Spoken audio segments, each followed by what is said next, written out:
Today I'm going to share about a case of the myocardial infarction, or in layman term we call it heart attack.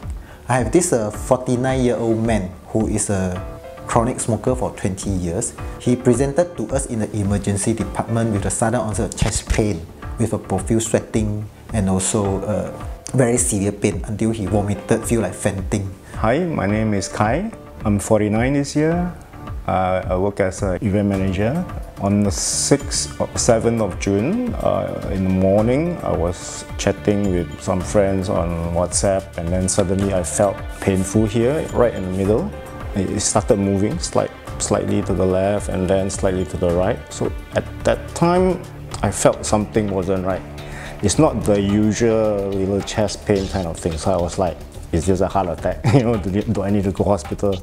And then I started feeling nauseous and broke out in cold sweat.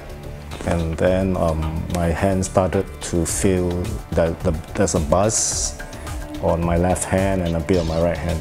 So I really was like, okay, this isn't right. So I went to the toilet, and then that was when I vomited at the same time when I was in the toilet. So I was like, okay, this is serious.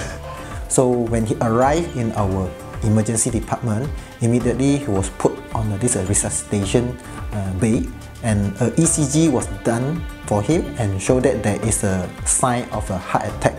From the ECG, there is a blockage of one of the major vessels, culprit vessel, causing him to have this kind of chest pain. While undergoing the conversation with him, suddenly he lost of consciousness. I felt 3 jolts. My body felt like it was bouncing up from the bed. So that was the 3 jolt that I felt. And after that, they told me, oh, you went into cardiac arrest. And I was code blue. Because he's landed in our emergency department very early, immediately we activate the resuscitation team and he was intubated. So in view of this urgency of the case, he was immediately brought up to this cath lab, or what we call the invasive cardiac lab, and the primary angioplasty was done on him. During the angiogram, one of his vessels, which is the main vessel in the heart, or what we call the left anterior descending artery, was blocked 100%. So what we usually do for this kind of heart attack cases is we need to immediately open up the vessel. If not, the muscle of the heart will not receive enough blood supply and the muscle will die off. Immediately he was brought to this invasive cardiac lab and primary angioplasty was done for him. You can see from this angiogram, the vessel, or what we call the left anterior descending, was blocked 100%. You should have one vessel from here go down to here. So if you have this black color, which is good. So from here you don't see anything. So you can see that angioplasty was performed for him, and then ballooning and the stenting was done. So after the angioplasty, you can see this is the stent and there is a blood flow to the heart, and this vessel is regained back to its normal appearance.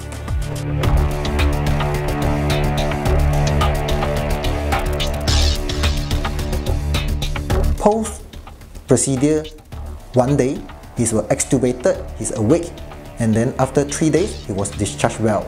So during the appointment, we did the echo for him, which is an ultrasound of the heart, and then we showed that there is an improvement of the heart function. So even though he's still on the medication, he is very fortunate because he came in very early, and even though he was found to have this dangerous rhythm, which is a ventricular tachycardia or fibrillation, but it occurred in the hospital, so we could respond immediately. People with risk, they need to actually do some recce and find out where exactly is the A&E, so that if they need to, they can get there as fast as they can. Let's say you are a smoker, active smoker, you do have other risk factors like diabetes, hypertension, high cholesterol, and also lack of exercise or obese, then you should come early for the heart screening for us to detect early coronary artery disease. So because the prevention is better than cure.